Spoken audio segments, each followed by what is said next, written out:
Hello friends, welcome back to my YouTube channel. आज हम अपने रिमेनिंग जो हमारे बचे हुए पेंडिंग जितने भी विटामिन बी के पार्ट्स हैं, जैसे B6, B7, B9 और B12, आज उनके बारे में कंप्लीट डिस्कशन करेंगे और न्यूट्रिशन के पार्ट को ख़त्म करेंगे। उसके बाद फिर हम लोग न्यूट्रिशन के मैक्रो न्यूट्रिएंट के बारे में डिस्कस करेंगे, जिसमें कार्बोहाइड्रेट, फैट और प्रोटीन आते हैं। ठीक है, तो चलिए स्टार्ट करते हैं हम लोग अपने रिमेनिंग पार्ट के साथ में विटामिन B6। ठीक है ना, विटामिन B6। विटामिन B6 जो है जनरली इसको किस नाम से जाना जाता है? पायरिडोक्सिन। इसको किस नाम से जाना जाता है भाई? पायरिडोक्सिन का नाम से इसको जाना जाता है। ठीक है, इसका नाम है ये, या मैं आप लोगों को डायरेक्टली बोल सकता हूँ कि इसका कैसा नाम है, केमिकल नेम। कैसा नाम होता है ये? केमिकल नेम है। और अगर मैं इसकी बात करता हूँ कि एक्टिव फॉर्म कौन कौन सी होती हैं, तो जनरली जो एक्टिव फॉर्म है हमारी वो आती हैं सबसे पहले पायरिडोक्सल, पायरिडोक्सामाइन, नेक्स्ट आता है पायरिडोक्सामाइन। और जो इसका बायोलॉजिकल जो इसका एक्टिव फॉर्म होता है ना, वो कौन सा होता है? PLP। कौन सा होता है? PLP। और इसको क्या बोला जाता है? पायरिडोक्सल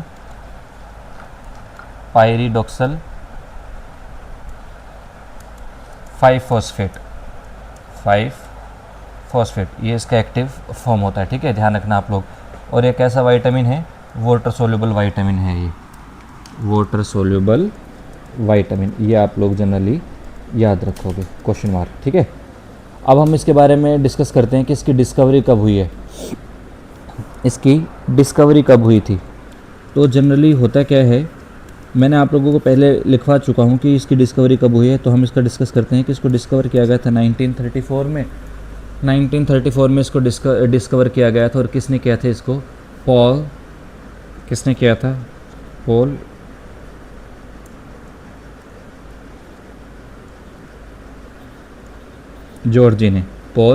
जॉर्जी ने इसको डिस्कवर किया था।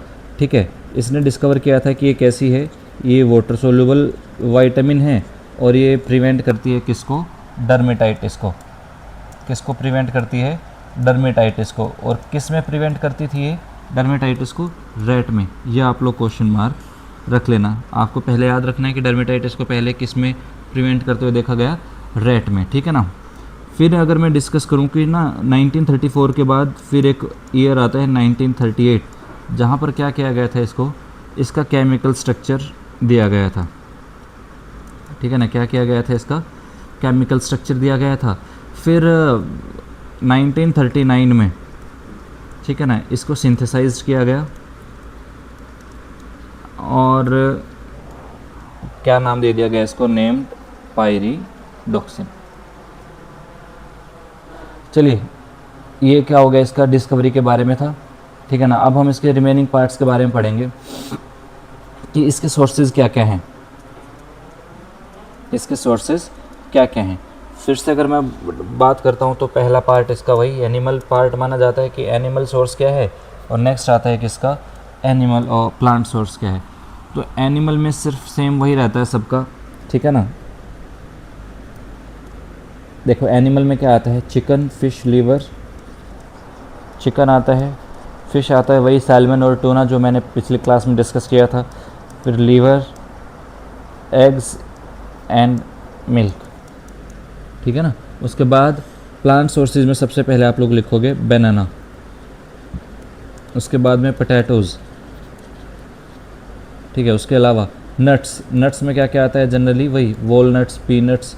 उसके अलावा कुछ सनफ्लावर सीड्स में आप लोगों को ये दिखाई देगा। होल ग्रेन्स, जो साबुत अनाज बोलते हैं ना जिसको, होल ग्रेन्स, उसमें मिलता है। और चिकपीस और स्पिनच। ये आप इसके सोर्सेज के बारे में याद रखोगे। ठीक है, चलिए नेक्स्ट अब हम लोग देखते हैं आप इसके सोर्सेज को कैसे याद रख सकते हो। तो आप लोग ना एक निमोनिक याद रखोगे सोर्सेज के बारे में। ठीक है ना। बी फ्लैप्स, क्या याद रखोगे? बी फ्लैप्स, इस तरीके से। ठीक है ना, बी फ्लैप्स।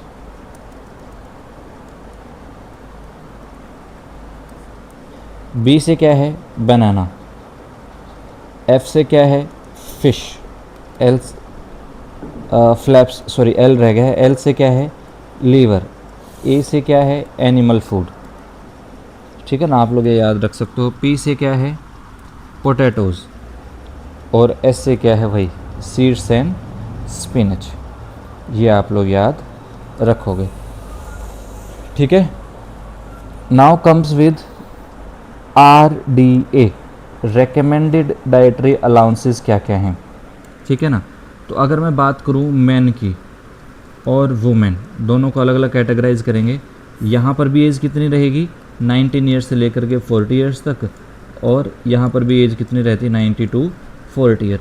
मेल में कितनी रिकमेंडेशन रहती है कि कितना आप लोगों को देना है, 1.3 mg पर डे, और सेम फीमेल में भी कितना रहता है, 1.3 mg पर डे। ये क्वेश्चन मार्क आप लोग रख लेना, ठीक है ना।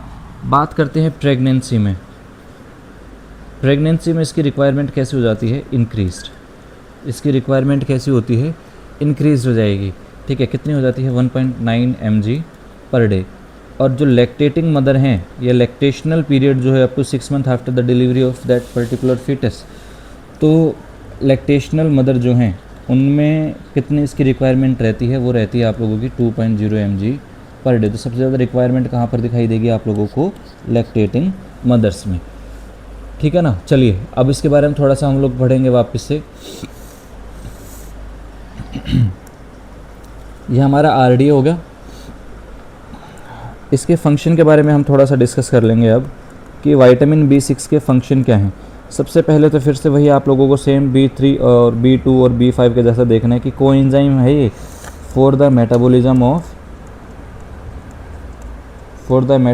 Of fat, carbohydrate and protein, fat, carbohydrate and protein, ठीक है ना। फिर से मैंने आप लोगों को पिछले में डिस्कस किया था कि ये क्या करवाता है, कि ये ना जो ट्रिप्टोफैन था, जो हमारा इसेंशियल अमीनो एसिड था, ये विटामिन B6 को किस में चेंज करता है, B3 में चेंज करवा रहा था, ठीक है ना। उसके अलावा अगर मैं आप लोगों को बोलूँ, इट मेंटेन इम्पल्स ट्रांसमिशन, या नर्व इम्पल्स ट्रांसमिशन भी आप लोग लिख सकते हो, ठीक है ना। और कौन से रीजन के, पेरिफेरल पार्ट में, कौन से पार्ट में भाई, पेरिफेरल पार्ट में। इसलिए जब भी हम लोग किसी पेशेंट को आइसोनियाजिड वगैरह देते हैं ना, जो ATT का पार्ट होती है, तो वहाँ पर आप लोग उसके साथ में क्या देते हो, विटामिन B6 को, क्योंकि जो आइसोनियाजिड है वो विटामिन B6 के एब्जॉर्प्शन को और उसके मेटाबॉलिज्म को, एब्जॉर्प्शन को कम करेगी, मेटाबॉलिज्म को फास्ट कर देती है, जिसकी वजह से ना विटामिन B6 का एब्जॉर्प्शन कैसा हो जाता है, कम हो जाता है। इसलिए वहाँ पर फिर आप लोगों को ना पेरिफेरल न्यूराइटिस की प्रॉब्लम आप लोगों को दिखाई देती है, ठीक है ना। उसके अलावा मेकिंग ऑफ अमाइनो एसिड्स, ये और किसको बनाती है, अमाइनो एसिड्स को भी बनाने में हेल्प करेगी, ठीक है। इतना आप लोग ध्यान रखोगे। और अगर कोई आप लोगों से क्वेश्चन पूछे कि बताइए कौन से मेन अमाइनो एसिड का ये सिंथेसिस करवाती है, मेन अमाइनो एसिड जिसका ये सिंथेसिस करवाता हो विटामिन B6, क्या नाम है उसका, सिस्टीन, क्या नाम है उसका, सिस्टीन, ये आप लोग ध्यान रखना, ठीक है ना। अब देखते हैं हम लोग, कुछ पार्ट और लिख सकते हो आप लोग। हीमोग्लोबिन सिंथेसिस, और क्या करवाती है ये, हीमोग्लोबिन सिंथेसिस। ये रेयर होता है वैसे, इसलिए मैंने इसको अलग पेन से हाईलाइट कर दिया है। नेक्स्ट आता है इसके साथ में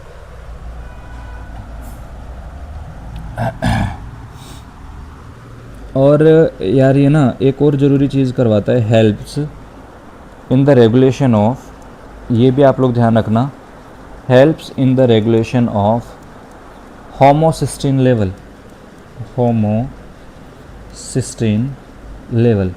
अब बहुत सारे बच्चे पूछेंगे कि सर होमोसिस्टीन क्या होता है, ध्यान से सुनना, what is the function of generally homocysteine, ठीक है ना। देखो होता क्या है होमोसिस्टीन, जनरली यार ये ना, अगर होमोसिस्टीन हमारी बॉडी के अंदर कम होगा तो इसकी वजह से ना बॉडी के अंदर क्लोट्स वगैरह बनने शुरू हो जाते हैं, ठीक है ना। अब ध्यान से सुनना आप लोग,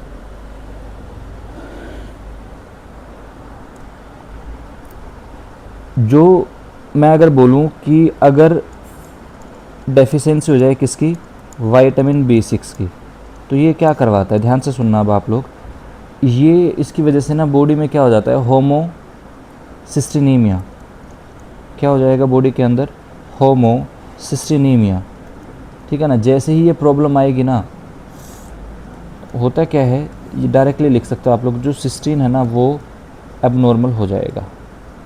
सिस्टीन कैसा हो जाएगा, एबनॉर्मल हो जाएगा, जिसकी वजह से क्या होता है,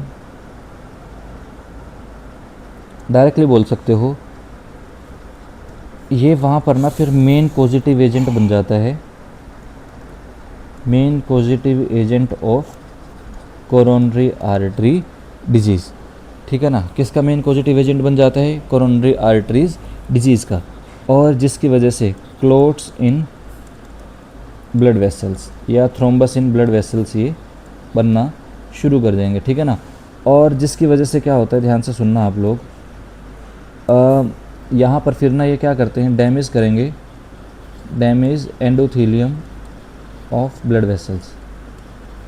ये ब्लड वेसल्स की एंडोथीलियम लाइनिंग को क्या करते हैं, डैमेज करेंगे, जिसकी वजह से जो कोलेजन फाइबर था वो कैसा हो जाता है, एक्सपोज, बाहर की तरफ आएगा, जिसकी वजह से क्या होता है, ये कोलेजन फाइबर VWF के साथ मिलकर के, मतलब वॉन विलब्रेंड फैक्टर के साथ मिलकर के किसके साथ अटैच हो जाता है, प्लेटलेट के साथ में ये अटैच हो जाएगा। और जैसे ये प्लेटलेट के साथ में अटैच होगा तो वहाँ पर क्या बनना शुरू हो जाता है, क्लोट, ठीक है ना। वहाँ पर क्या बनना शुरू हो जाता है भाई, क्लोट बनने वहाँ पर आप लोगों को शुरू होते हुए दिखाई देंगे, ठीक है ना। और ध्यान से सुनना, होमोसिस्टिनीमिया की वजह से जहाँ पर सिस्टीन एबनॉर्मल होता हुआ दिखाई देगा, इसी के साथ में ना कुछ कुछ और हमारे पास में इसेंशियल अमाइनो एसिड्स आते हैं जो एबनॉर्मल हो जाएंगे। पहला आता है आर्जिनिन, कौन सा आता है, आर्जिनिन। एक आता है हिस्टडीन, कौन सा आता है, हिस्टडीन। और एक और आता है ऑर्थीलियम, ठीक है ना। वैसे इसेंशियल नहीं होता है, बट ये इसेंशियल अमाइनो एसिड्स की एक्टिविटी में क्या करता है, हेल्प करेगा, ऑर्थीलियम, ठीक है ना। ये वाला आप लोग ध्यान रखोगे। मैंने आप लोगों को रेकमेंडेड RDA के बारे में मैंने आप लोगों को बता दिया था, ठीक है ना। यहाँ पे मैं आप लोगों को इसमें ना इन्फेंट और चाइल्ड का लिखवाना भूल चुका हूँ, तो मैं उसको फिर भी चेंज लिखवा देता हूँ थोड़ा सा। चाइल्ड में कितनी रिक्वायरमेंट होती है, 0.6 से लेकर के 1 mg पर डे में, ठीक है ना। और इन्फेंट में कितनी होती है, 0.2 से लेकर के 0.4 mg पर डे, ये आप लोग ध्यान रखोगे, ठीक है ना। 0.2 से लेकर के 0.4 mg पर डे, ठीक है ना। ये चाइल्ड और इन्फेंट का भी हो गया है। और देखो और क्या क्या प्रॉब्लम आती हैं,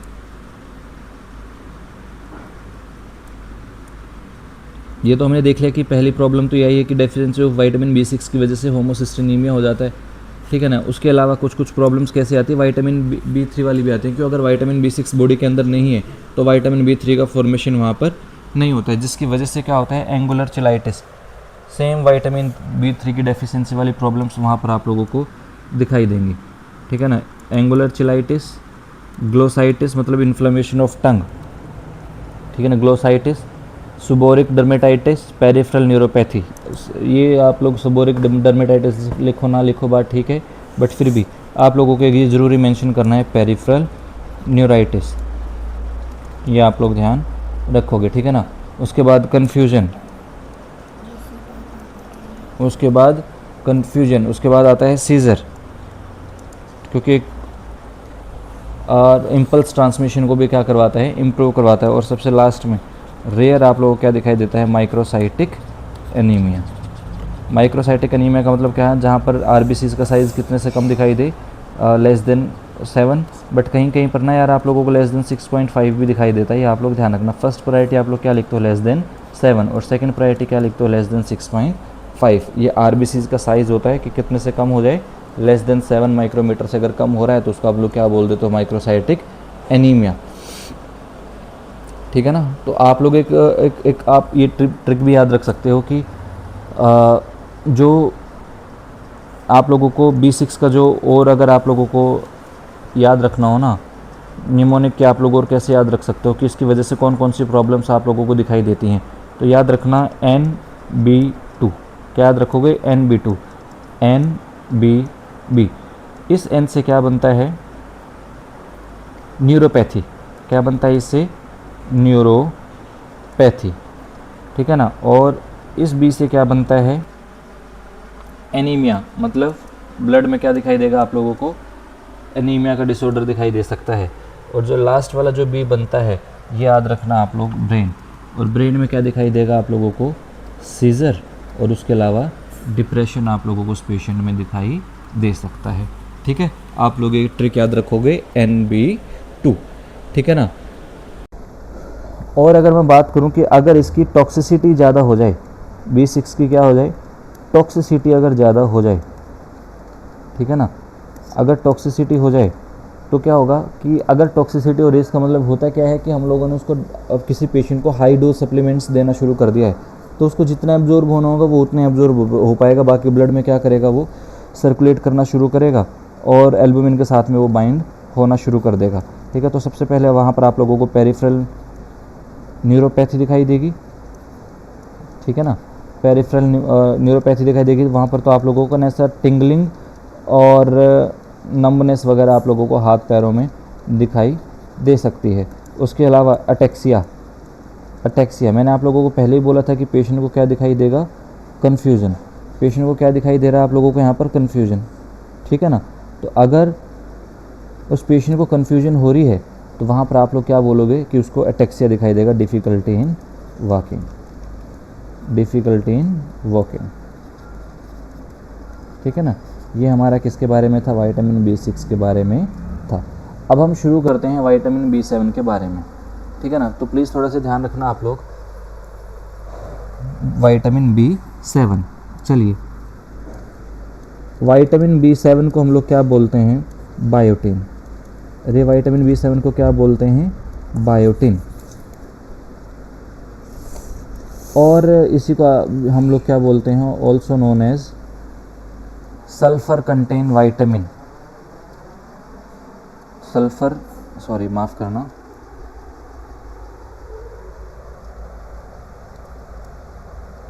सल्फर कंटेनिंग विटामिन यू, ठीक है ना। इसका एक्चुअल में ना ओल्ड नेम क्या होता था, विटामिन एच, ओल्ड नेम क्या होता था, विटामिन एच।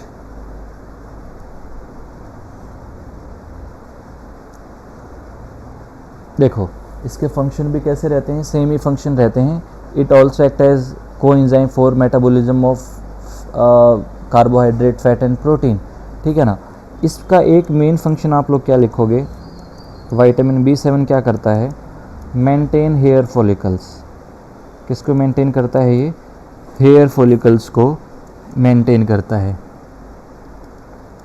ठीक है ना। उसके अलावा मेंटेन स्किन, और किसको मेंटेन करता है, स्किन के। इसलिए आप लोग देखते हो कि मार्केट से ना कि बायोटिन के प्रोडक्ट लेकर के आ रहे हैं लोग, स्किन पे लगा रहे हैं, बालों में लगा रहे हैं, या फिर खा रहे हैं टैबलेट्स वगैरह, ठीक है ना। तो ये वहाँ पर भी क्या करता है, हेल्प करता है, ठीक है ना।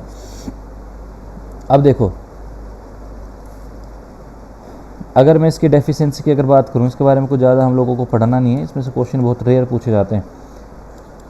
हेयर लॉस प्रिवेंशन क्या करवाता है, ये हेयर लॉस प्रिवेंशन करवाता है। बट कुछ ना जेनेटिक कंडीशंस भी होती हैं, तो ऐसा नहीं है कि अगर कोई जेनेटिक कोई प्रॉब्लम हो और आप लोग फिर पेशेंट से पूछते हो कि आपको, सॉरी, डॉक्टर से आप लोग जा करके पूछते हो कि सर मेरा हेयर लॉस हो रहा है, मुझे दवाइयाँ दे दो, तो पहले उसका कम्प्लीटली आप लोगों को जेनेटिक टेस्टिंग करवानी। कोई जेनेटिक कोज तो नहीं है, अगर कोई जेनेटिक कोज मिलता है तो वहाँ पर आप लोगों को विटामिन B7 इतना हेल्प नहीं करता है। नेक्स्ट आता है डर्मेटाइटिस, ठीक है, ये आप लोग ध्यान रखोगे, ठीक है ना। या फिर अगर किसी पेशेंट को बाल वीक हो रहे हैं या कुछ उसको कोई इन्फेक्शन हुआ है तो उसको पहले आप ट्रीट कर सकते हो, और साथ के साथ विटामिन B7 के सप्लीमेंट आप लोग उस पेशेंट को दे सकते हो। नाउ कम्स विद सोर्सेज, कि विटामिन B7 के सोर्सेज क्या क्या हैं। तो सोर्सेज जनरली हम लोग ना यार एग को मानते हैं, ठीक है ना। एग में एनिमल का प्रोडक्ट माना जाता है, बेस्ट रिचेस्ट सोर्स माना जाता है। उसके अलावा ड्राइड यीस्ट, सीरियल्स और वीट,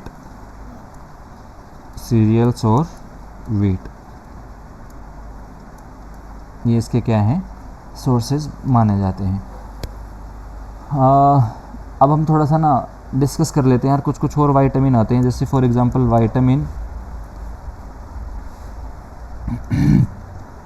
कोलिन, विटामिन कोलिन आता है, ठीक है ना। ये एक्चुअल में करवाता क्या है, फंक्शन करवाता है prevent fat deposition on liver. क्या करवाता है, prevent fat deposition on liver, fat deposition on liver, fat deposition on liver. Next आता है ग्लाइकोजन लाइसिस, या डायरेक्टली बोल सकता हूँ कि ग्लाइकोजिनोलाइसिस, ठीक है ना। अगर ग्लाइकोजिनोलाइसिस ये करवाएगा, इसका मतलब बॉडी के अंदर किसका लेवल बढ़ेगा, ग्लूकोज लेवल विल इंक्रीज्ड, ठीक है। तो अगर मैं डेफिशिएंसी का इसका डिस्कस करता हूँ, तो मैंने बोला कि फैट डिपोजिशन को क्या करता है, ये लीवर के ऊपर प्रिवेंट करेगा। तो अगर इसकी डेफिशिएंसी है तो क्या बोलते हैं हम लोग, फैटी लीवर उस पेशेंट को दिखाई देगा, ठीक है। ये भी आप लोग ध्यान रखोगे। एक और आता है इसी के साथ में, एक विटामिन और आता है, vitamin para amino benzoic acid, para amino benzoic acid, PABA, ठीक है ना, पाबा। इसका फंक्शन क्या होता है, maintain hair colour, maintain hair colour को ये मेंटेन करेगा, ठीक है ना। और दूसरा, इट प्रिवेंट ब्रेकडाउन या फिर lysis, it prevent lysis of adrenaline और थायराइड हार्मोन।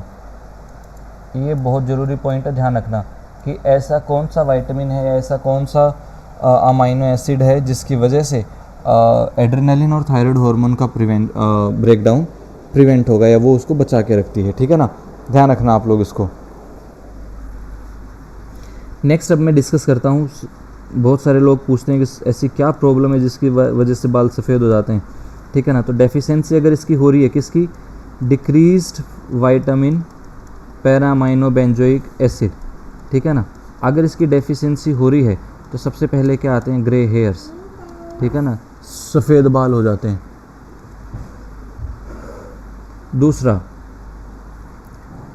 और अगर ADR वगैरह कम हो जाएगा, टूटना शुरू हो जाएगा, तो decreased sympathetic nervous system activity. उसके अलावा थायराइड हार्मोन कम हो रहा है बॉडी में, तो डिक्रीज्ड BMR।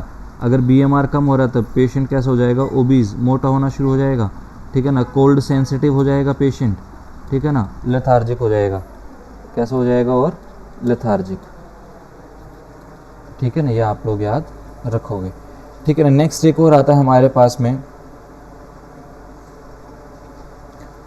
Vitamin inositol. क्या आता है, नेक्स्ट लिखो अब आप लोग, विटामिन आइनोस्टोल, ठीक है ना।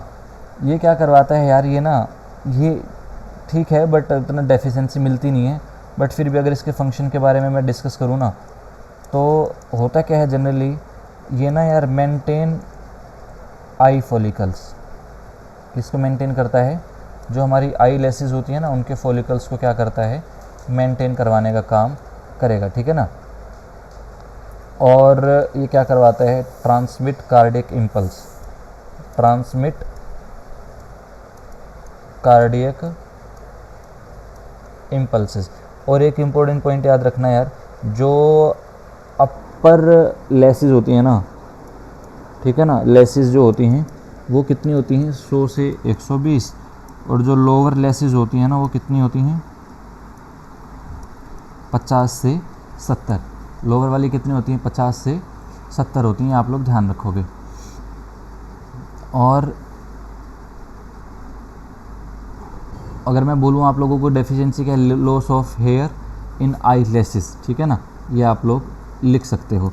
और डेफिशिएंसी में मैं बोलूँ आप लोगों को क्या लिखोगे, आई लेसिस के हेयर लॉसेस हो जाते हैं, आई लेसिस हेयर लॉस, ठीक है ना। और ऐसे आई लेसिस जहाँ पर हेयर लॉस आप लोगों को दिखाई देगा उसको क्या बोला जाता है, ध्यान रखना,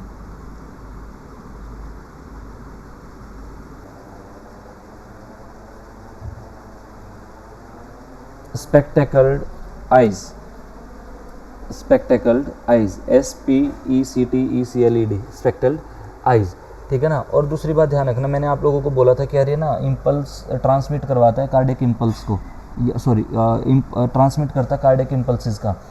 अगर इसकी डेफिशिएंसी आप लोगों को दिखाई दे रही है तो इम्पोर्टेंट पॉइंट ध्यान रखना, इसकी वजह से ना यार PR इंटरवल कैसा हो जाता है, प्रोलॉन्ग। अगर PR इंटरवल प्रोलॉन्ग हो रहा है तो वहाँ पर आप लोगों को कार्डियक ब्लॉक आप लोगों को दिखाई दे सकता है। और पहले क्या दिखाई देगा, ब्रेडिकार्डिया, पहले क्या दिखाई देता है आप लोगों को, ब्रेडिकार्डिया, ठीक है ना। ये आप लोग ध्यान रखोगे। Now comes with next vitamin, ठीक है ना, vitamin B9, vitamin B9, vitamin B9 और B12 ये सबसे इम्पोर्टेंट होते हैं, सबसे ज़्यादा क्वेश्चंस पूछे जाते हैं, ठीक है ना, ध्यान रखना आप लोग। इसी को ही बोला जाता है हीमोपोएटिक वाइटामिन, क्या बोला जाता है इसको, हीमोपोएटिक वाइटामिन। इसी को ही बोला जाता है फोलिक एसिड, और इसी को ही क्या बोल देते हैं हम लोग, फोलेट, इसी को ही क्या बोल देते हैं, फोलेट, ठीक है ना, ये आप लोग ध्यान रखना। और जो वाइटामिन B9 है ना, ये हमारी बॉडी में कैरी किसके द्वारा किया जाता है, कैरी बाय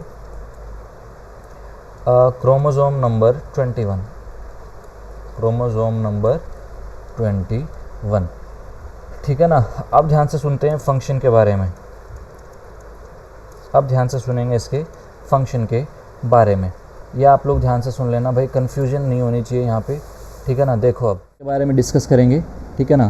तो सबसे पहले हम लोग इसके फंक्शन का डिस्कशन करते हैं प्रेगनेंसी में, ठीक है ना, कि प्रेगनेंसी में इसका क्या रोल आता है। ध्यान से सुनना प्लीज़। ये ना मेंटेन करती है ग्रोथ को, maintain the growth of brain, जो फीटस है ना अंदर की तरफ उसको, एंड प्रिवेंट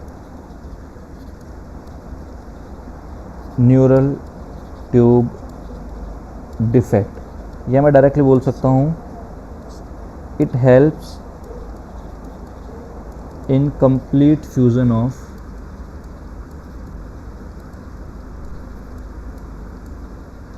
न्यूरल ट्यूब, ठीक है ना, ये आप लोग ध्यान रखोगे, complete fusion of neural tube, question mark. Next अब हम लोग लिखते हैं, और किस में हेल्प करती है, सिंथेसिस और maturation of RBCs, WBCs and platelet. जितने भी हमारे ब्लड सेल्स हैं वहाँ पर क्या करेगी, ये हेल्प करेगी उनकी मैचुरेशन में, ठीक है ना। नेक्स्ट देखते हैं अब हम लोग, maintain capillary wall, maintain capillary wall, ठीक है। उसके अलावा help in metabolism of, helps in metabolism of amino acids, ठीक है, ये आप लोग ध्यान रखोगे। और अगर मैं सबसे इम्पोर्टेंट पॉइंट इसकी डेफिशिएंसी के बारे में अगर हम लोग डिस्कस करें तो पहले ही हम लोग लिख देते हैं कि इसकी वजह से क्या होता है भाई, एनीमिया। अरे क्या होता है इसकी वजह से, एनीमिया आप लोगों को दिखाई देगा। और कैसे होता है एनीमिया, ध्यान से सुनना। आप विटामिन B9 को अगर ऐसे लिखते हो ना, B9, तो एन से पहले क्या आता है, M, तो M से ही क्या बनता है, मेगैलोब्लास्टिक एनीमिया। इससे क्या बनता है, मेगैलोब्लास्टिक एनीमिया। N से पहले M आ रहा है, तो ट्रिक याद रखना, M और N, मेगैलोब्लास्टिक एनीमिया, ठीक है ना। तो अगर मैं आप लोगों को बोलूं कि इस मेगैलोब्लास्टिक एनीमिया को अगर मैं मॉर्फोलॉजी के हिसाब से चेक करूं ना, तो मॉर्फोलॉजी के अकॉर्डिंग आप लोगों को कौन सा एनीमिया दिखाई देता है, माइक्रोसाइटिक, माफ़ करना, मैक्रोसाइटिक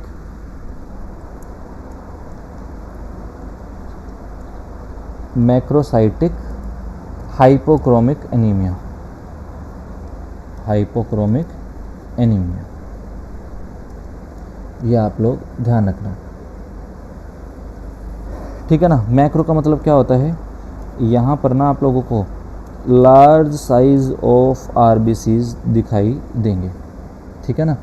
और मेगैलोब्लास्टिक आरबीसीज का मतलब क्या होता है, जो ये लार्ज साइज जो आरबीसीज है ना, जैसे ही ये स्प्लीन के पास में जाएंगी, ठीक है ना, तो वहाँ पर कॉर्ड ऑफ बिलरोथ जो है, वहाँ पर क्या होता है, कॉर्ड ऑफ बिलरोथ एक स्मॉलेस्ट कैपिलरीज होती है हमारी बॉडी के अंदर, वहाँ पे ना इसकी एंट्री कैसे हो जाएगी, ये कर नहीं पाएगी अपनी एंट्री, ठीक है ना, क्योंकि साइज़ ज़्यादा बड़ा हो जाएगा और कॉर्ड ऑफ बिलरोथ का जो डायमीटर होता है, ल्यूमन जो होगा वो बहुत छोटा होगा, अपने साइज़ को इतना ये कॉन्स्ट्रिक्ट नहीं कर पाएगी आरबीसीज जितना एक नॉर्मल साइज़ ऑफ आरबीसीज कर सकती है, ठीक है ना। तो लार्ज साइज़ के आरबीसीज कॉन्स्ट्रिक्ट नहीं कर पाएंगे और बार बार स्ट्राइक होने की वजह से कॉर्ड ऑफ बिलरोथ के अंदर इसकी एंट्री नहीं हो पाएगी, जिसकी वजह से मैं क्या बोल सकता हूँ कि यहाँ पर ना ब्रेकडाउन आप लोगों को आरबीसीज का दिखाई देगा। और जैसे ही ब्रेकडाउन ऑफ आरबीसीज दिखाई देगा तो यहाँ पर ना अनकंजुगेटेड बिलिरुबिन, यूसीबी का मतलब क्या होता है भाई, अनकंजुगेटेड बिलिरुबिन, उसका लेवल कैसा दिखाई देगा आप लोगों को, इंक्रीज होता हुआ आप लोगों को दिखाई देगा। तो इस मेगैलोब्लास्टिक एनीमिया में जहाँ पर आप लोगों को मैक्रोसाइटिक हाइपोक्रोमिक एनीमिया दिखाई देगा, ध्यान से सुनना, मैं इसको थोड़ा हाईलाइट कर देता हूँ और आप लोग फिर कंफ्यूज मत होना। कौन सा एनीमिया था, मेगैलोब्लास्टिक एनीमिया, ठीक है ना। इस मेगैलोब्लास्टिक एनीमिया की वजह से कौन से का किसका लेवल बढ़ रहा था, अनकंजुगेटेड बिलिरुबिन का लेवल बढ़ रहा था, ठीक है ना। इसका लेवल बढ़ने की वजह से जो कौन सी कॉम्प्लिकेशन आती है पहले, जॉइंडिस, अरे कौन सी कॉम्प्लिकेशन आती है पहले, जॉइंडिस।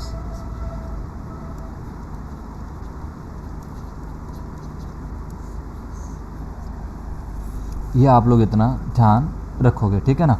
दूसरा एनीमिया हो गया था, उसके अलावा मेंटल रिटार्डनेस, जो बच्चे अगर प्रेगनेंसी के टाइम पर या जो फीटल लाइफ में फोलिक एसिड की डेफिशिएंसी से मदर सफ़र करती है, तो वहाँ पर आप लोगों को बच्चे का ब्रेन डेवलपमेंट अच्छे से नहीं दिखाई देगा, जिसकी वजह से वहाँ पर आप लोगों को मेंटल रिटार्डनेस का केस वहाँ पर आप लोगों को दिखाई दे सकता है। मोरोन जिसको हम लोग बोलते हैं कि मोरोन है, ये बेवकूफ़ है ये, ठीक है ना, उस तरीके की कंडीशन आप लोगों को दिखाई दे सकती है। और तीसरा आता है neural tube defect, neural tube defect, जिसमें आप लोगों को स्पाइना बाइफेडा, ओकल्टा और सिस्टिका, इस तरीके की प्रॉब्लम्स आप लोगों को दिखाई देती हैं, ठीक है ना। और अगर मैं अब आप लोगों से बात करूं कि ना जो विटामिन B6 है, इसका एब्जॉर्प्शन कहाँ पर होता है, सॉरी माफ़ करना, विटामिन B9 जो है इसका एब्जॉर्प्शन कहाँ पर होता है, जेजुनम में। कहाँ पर होता है इसका एब्जॉर्प्शन, जेजुनम में, ठीक है ना। आप लोग एक ट्रिक याद रखोगे, एसिड का फुल जग, ठीक है ना, एसिड का फुल जग, एसिड से आता है अमाइनो एसिड, का से आता है कैल्शियम और फुल से आता है फोलिक एसिड, उसके अलावा फोलिक एसिड, फैटी एसिड और फोलेट, ये आप लोग याद रखोगे। इसका मतलब क्या है, विटामिन B9 भी कहाँ से एब्जॉर्ब होगी, जग का मतलब होता है जेजुनम। ये सारी की सारी चीज़ें कहाँ पर एब्जॉर्ब होती हैं, जेजुनम के अंदर। ये ट्रिक आप लोग याद रखोगे, ठीक है ना। अब देखो, इफ़ स्मॉल इंटेस्टाइन की क्या हो जाए, सर्जरी, क्या करवा देते हो आप लोग, सर्जरी करवा देते हो, ठीक है ना। या फिर कोई ओरल कंट्रासेप्टिव कोई लेती हैं फीमेल्स, ठीक है ना, ओरल कंट्रासेप्टिव पिल्स कोई कंज्यूम कर रही हो, ठीक है ना, या किसी पेशेंट को आप लोग क्या दे रहे हो, फेनेटोइन, ठीक है ना, किसी को सीजर्स वगैरह की प्रॉब्लम थी तो वहाँ पर अगर आप लोग इनको दे रहे हो तो। दूसरा, और कोई पेशेंट को आप लोग कौन सी ड्रग दे रहे हो, मेथोट्रेक्सेट, तो कौन सी ड्रग दे रहे हो, मेथोट्रेक्सेट। इसके अलावा और किसी पेशेंट को इंटेस्टाइन में क्या हो गया है, वॉर्म इन्फेक्शन, ठीक है ना, या कोई इन्फेक्शन, या किसी को हेलमिंटिक कोई इन्फेक्शन हो गया हो, ये सब के सब मिल करके विटामिन B9 का एब्जॉर्प्शन कैसा करवा देते हैं, डिक्रीज्ड। कैसा करवा देंगे इसका एब्जॉर्प्शन, डिक्रीज हो जाएगा, ठीक है ना। और जो अगर मैं बात करूं कि जो मिथोट्रेक्सेट था ना, ये तो डिस्ट्रक्शन ही करवा देता है कंप्लीट, किसका, विटामिन B9 का, डिस्ट्रक्शन ऑफ विटामिन B9। किसी को फॉर एग्जांपल एक टॉपिक प्रेगनेंसी हुई फीमेल को, वहाँ पर आप लोगों ने मिथोट्रेक्सेट दिया, ठीक है। कोई कैंसर का पेशेंट आए, वहाँ पर आप लोग पेशेंट को मिथोट्रेक्सेट दे रहे हो, या किसी को रूमेटॉइड आर्थराइटिस के केस में आप लोग मिथोट्रेक्सेट दे रहे हो, तो उसके साथ में आप लोगों को ना विटामिन B9 का भी क्या करना पड़ता है, सप्लीमेंट आप लोगों को देने पड़ते हैं, ठीक है ना। उसके बाद अगर मैं आप लोगों को बोलूँ इसका डायग्नोसिस कैसे करोगे, तो आप लोग क्या करवाते हो डायग्नोसिस के लिए, सीरम फोलेट लेवल, क्या करवाते हो, सीरम फोलेट लेवल कितना होता है, 5 to 21 mg/dl, 5 to 20 mg/dl, ठीक है ना। एक और टेस्ट होता है फिग्लू टेस्ट, FIGLU, फिग्लू टेस्ट, ठीक है ना। देखो क्या होता है फिग्लू टेस्ट में, फॉर्मिनो, ध्यान से सुन लेना आप लोग, फॉर्मिनो अमाइनो, सॉरी माफ़ करना, एक minute,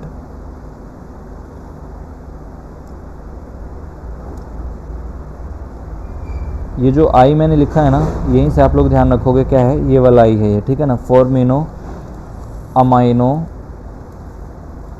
glutamate urine test, glutamate urine test, ठीक है ना। होता क्या है, देखो ध्यान से सुनना, जो फॉर्मिनो एसिड होता है ये किसके साथ मिलके बनेगा, हिस्टिडीन के साथ में, किसके साथ मिलके बनता है ये, हिस्टिडीन के साथ में मिलके बनेगा, ठीक है ना। इसके ऊपर कौन काम करेगा, फॉलिक एसिड, इसके ऊपर क्या काम करेगा, फॉलिक एसिड, ठीक है ना। और इससे क्या बनता है, ग्लूटामेट, क्या बनता है, ग्लूटामेट। अगर हमारे पास में फॉलिक एसिड क्या हो गया है, कम, तो वहाँ पर आप लोगों को क्या दिखाई देगा, ग्लूटामेट कम होता हुआ दिखाई देता है, ठीक है ना। तो इसलिए आप लोगों को कौन सा टेस्ट करना पड़ता है, फिग्लू टेस्ट। तो वहाँ पर आप लोगों को ना पता चल जाएगा कि यार फॉर्मिनो अमाइनो ग्लूटामेट यूरिन टेस्ट करना है, अगर इनका लेवल इस टेस्ट में कैसा आया, कम आ रहा है, तो इसका मतलब ध्यान रख लेना वहाँ पर किसकी डेफिशिएंसी होगी है, फॉलिक एसिड की।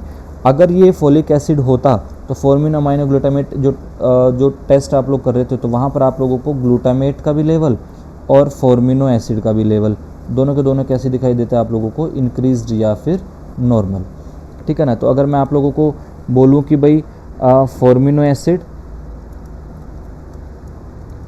और ग्लूटामेट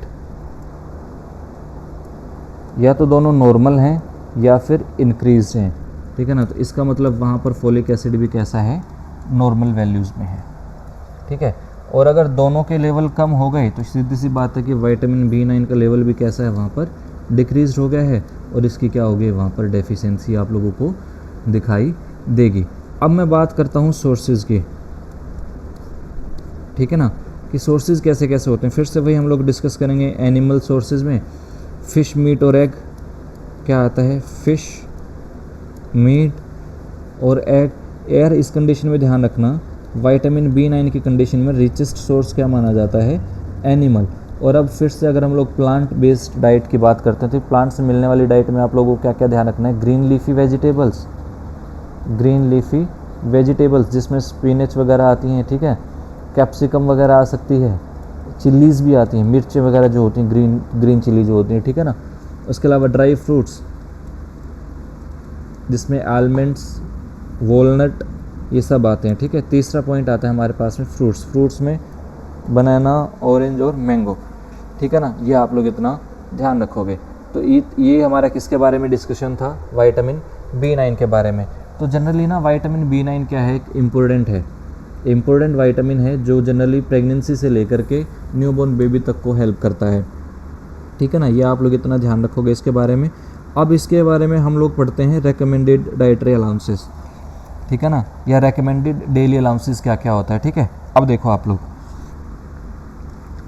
ये थोड़ा लेंथी बनेगा, आप लोग इसको एक टेबल बना करके लिख लेना, ठीक है ना। देखो अब आप लोग RDA का अगर हम लोग डिस्कस करें तो एक तरफ आप लोग लिखोगे एज, ठीक है ना, एज को आप लोग लिख लो पहले 0 to 6 मंथ। उसके अलावा पहला 0 to 6 मंथ है, then 7 to 12 month, 1 to 3 years, 4 to 8 years और 9 to 13 ईयर्स। उसके अलावा 9 to 13 ईयर्स हो गया, सॉरी। उसके बाद फिर हमारा आता है 14 ईयर, देन प्रेगनेंसी, ठीक है। उसके बाद लैक्टेशनल मदर, या फिर डायरेक्टली बोल सकते हैं लैक्टेशनल पीरियड में, ठीक है। देखो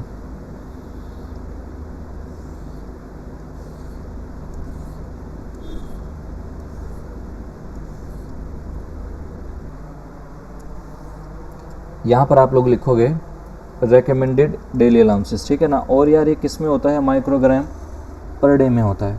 तो 0 to 6 मंथ जो है 65 माइक्रोग्राम पर डे आप लोग देते हो, ठीक है ना। 7 से 12 मंथ में आप लोग 80 माइक्रोग्राम पर डे देते हो।